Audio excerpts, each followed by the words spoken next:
இலக்கிய சீரியலில் நாளைக்கு எபிசோடில் என்னென்ன மாதிரியான அட்டகாசமான விஷயங்களும் சோகமான விஷயங்களும் போயிட்டு இருக்குது அப்படின்றத பற்றி தாங்க நாம் இந்த வீடியோவில் பார்க்க போகிறோம். இலக்கியா பார்த்திங்கன்னா வீட்டை விட்டு வெளியே போயிட்டாங்க இல்லையா.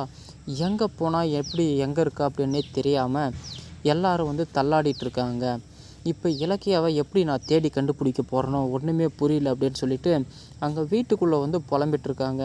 நீ எதுக்கும் கவலைப்படாத கௌதம், நாங்களும் கார்த்திக்கும் வரோம், அவளை கண்டிப்பாக இலக்கியாவை கண்டுபிடிச்சி பேசி உங்ககிட்ட ஒப்படைக்க வேண்டியது எங்களுடைய பொறுப்பு அப்படின்னு சொல்லிட்டு நம்ம கார்த்திக்கும் ஜானகியும் பார்த்திங்கன்னா சப்போர்ட் பண்ணி பேசுகிறாங்க.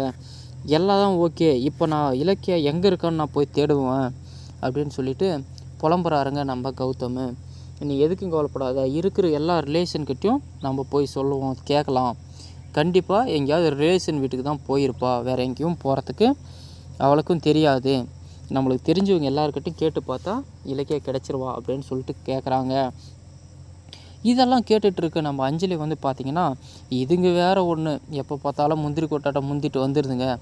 அவள் தான் வீட்டு விட்டு போயிட்டான்னு தெரியுதில்ல, ஒரு அடியாக விட்டு தொலைய வேண்டியது தானே அப்படின்னு சொல்லிட்டு அஞ்சலி பார்த்திங்கன்னா பைரவி கிட்டே சொல்கிறாங்க.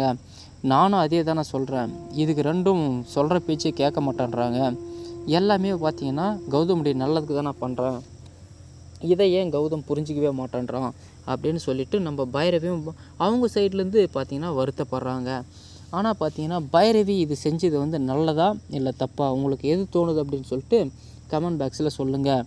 இந்த மாதிரியான சுவாரஸ்யமான விஷயங்கள்லாம் நீங்கள் தெரிஞ்சுக்கணுன்னு ஆசைப்பட்டால் நம்ம சேனலை மறக்காமல் சப்ஸ்கிரைப் பண்ணிவிட்டு பாருங்கள். சரி வாங்க வீடியோக்குள்ளே போகலாம். கடைசியாக ஒரு அடியாக பார்த்திங்க அப்படின்னா இலக்கியாவை ஃபோன் பண்ணி பார்க்குறாங்க. இலக்கியா போனவும் எடுக்கலை. கடைசியில் வீட்டுக்குள்ளே போய் பார்க்குறாங்க, வீட்டிலும் இல்லை. வேறு எங்கே தான் போயிருப்பான்னு சொல்லி தேடி பார்க்கும்பொழுது அவங்க அப்பா அம்மாவுக்கு ஃபோன் பண்ணுறாங்க. ஃபோன் பண்ணும்போது ஆமாம் இலக்கியா எங்கே தான் வந்திருக்கா அப்படின்னு சொல்கிறாங்க. கௌதமும் வேகமாக இலக்கியாவுடைய அப்பா அம்மா வீட்டுக்கு போய் பார்க்குறாங்க. அங்கே போயிட்டு இலக்கியா, நீ இல்லாமல் என்னால் கண்டிப்பாக வாழ முடியாது, எவ்வளவு காசு பணம் இருந்தாலும் சரி, என்னால் நீ இல்லாத ஒரு வாழ்க்கையை என்னால் நினச்சி கூட பார்க்கல. நீ வந்துரு, நம்ம கூலி வேலை செஞ்சு கூட பொழைச்சிக்கலாம், ஆனால் இங்கே வேண்டாம், நீ ஏன் கூட இருந்தால் மட்டும்தான் எனக்கு சந்தோஷம் அப்படின்னு சொல்லிட்டு இலக்கியா அவர்கிட்ட கௌதம் கெஞ்சுறாருங்க.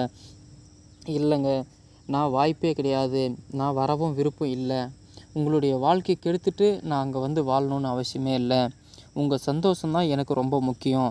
நீங்கள் இப்படி ராஜா மாதிரி வாழ்ந்துட்டு இப்போ இங்கே வாடகை வீட்டில் வாழ்கிறது எனக்கு சுத்தமாக பிடிக்கல. அங்கங்கே ஒவ்வொரு ஆளுக்கிட்டும் ஒவ்வொரு ரூபாய்க்கும் நம்ம கஷ்டப்பட வேண்டியதாக இருக்குது, நீங்கள் அங்கே இருந்தாவே போதும், அதுவே சந்தோஷம் அப்படின்னு சொல்கிறாங்க.